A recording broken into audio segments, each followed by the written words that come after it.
Salam damai sejahtera di dalam nama Tuhan Yesus Kristus. Ada banyak orang yang sedang mengalami kecemasan, ketakutan, dan keraguan. Mengapa itu bisa terjadi? Ya, secara psikologis karena tidak ada kepastian di masa depannya. Ada semacam kekhawatiran yang timbul dari situasi kondisi yang ada di sekitar, dan di dalam hati tidak ada satu pegangan. Cemas, takut, dan tidak memiliki kepastian keyakinan. Mengapa demikian? Karena orang-orang seperti itu memang kita berada di dalam keadaan berdosa.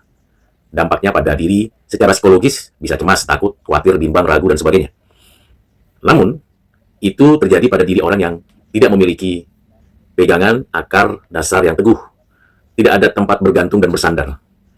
Biasanya dirinya sendiri sebagai sumber, penentu kebijakan atau keputusan. Dirinya yang terbatas, yang berdosa, yang cemar itu dijadikan fondasinya. Orang lain pun dianggap menakutkan, mencemaskan, mengkhawatirkan masa depannya.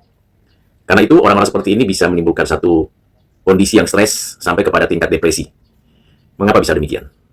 Saudara mesti ingat bahwa manusia itu membutuhkan hidup yang baru, hidup yang diperbaharui. Karena kita sudah berada di dalam keadaan berdosa. Suka atau tidak, kita cenderung berbuat dosa. Merusak diri sendiri atau orang lain.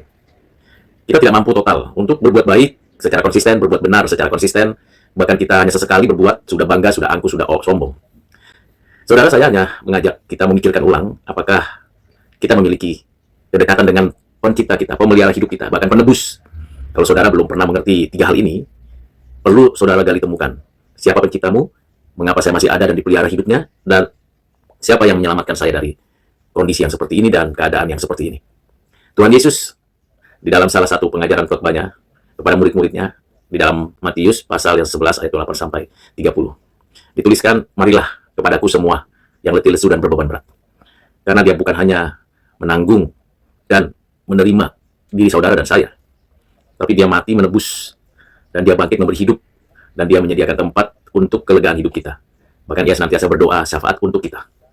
Dalam kecemasan, kekhawatiran, dan ketakutan dalam hidup kita, datanglah kepada Tuhan Yesus, sumber hidup yang menghidupkan, di mana kita bisa belajarnya dari Alkitab.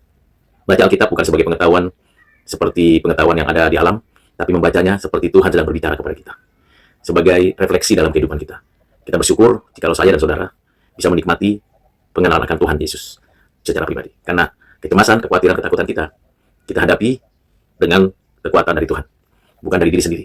Kita melangkah dan menjalani hidup bersandar kepada Tuhan yang memiliki segala sesuatu, memiliki hidup kita.